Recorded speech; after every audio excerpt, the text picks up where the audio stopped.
Sur une manière de consommer plus durable, la récup. La ressourcerie namuroise s'en est fait une spécialité. Depuis 10 ans, cette entreprise récupère une bonne partie des encombrants de la province pour les transformer. Et le résultat est souvent étonnant. C'est notre séquence Demain et après. Elle est signée Céline Liégeois.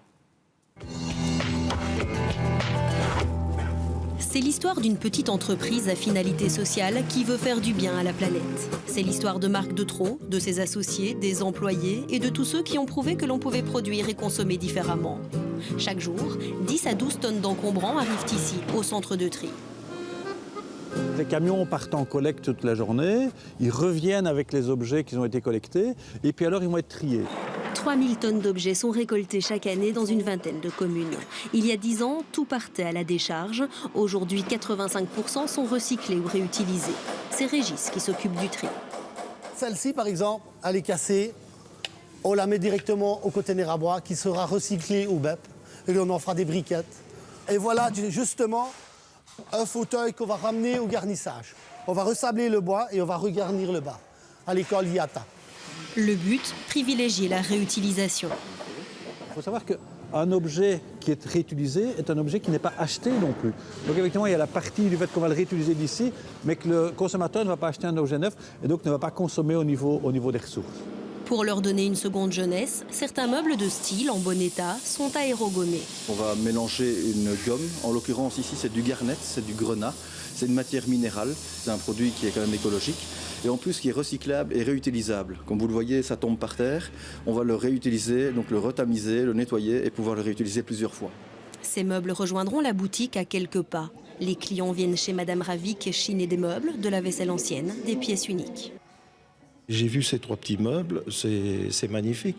On retrouve des choses du passé, mais qui sont remises au goût du jour.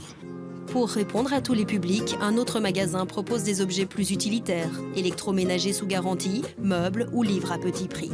La ressourcerie compte une quarantaine d'employés, qui ont pour la plupart trouvé ici l'opportunité de renouer avec le monde du travail. Il faut savoir que la plupart des personnes qui arrivent chez nous arrivent principalement via différents CPS de la province. Donc c'est des gens qui n'ont pas du tout, qui sont plus du tout sur le marché de l'emploi, qui arrivent chez nous et on travaille en partenariat avec ces différents CPS. Julien, lui, est sous contrat d'insertion. Il sera bientôt engagé. Une fois nettoyés, les vieux châssis, lits ou morceaux d'armoire sont découpés, puis assemblés et collés par ses soins.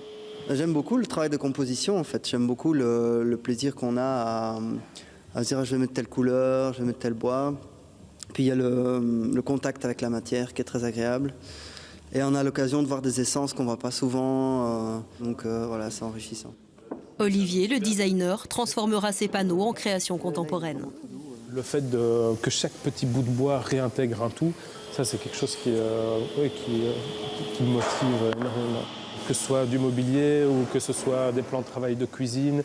On a par exemple un luthier pour le moment qui en fait des guitares électriques. On peut vraiment tout imaginer. C'est une matière nouvelle qui est graphiquement à chaque fois intéressante. Et peu importe qui va la travailler, on aura à chaque fois des résultats uniques. Ces meubles design sont vendus aux côtés d'autres objets issus de la récup. Aujourd'hui, la ressourcerie est une entreprise qui fonctionne. Je veux que les gens qui travaillent à l'intérieur soient fiers de leur entreprise et que ce n'est pas une entreprise qui est subsidiée par l'État, c'est une entreprise qui est rentable. Alors oui, certes, on a un petit peu de subsides au niveau de l'État, mais tout simplement parce qu'on a tout un lien de formation qui est important. Et donc finalement, c'est la collectivité qui nous paye pour le travail qu'on fait pour la collectivité. Marc Detro y croit, ce modèle est amené à se développer.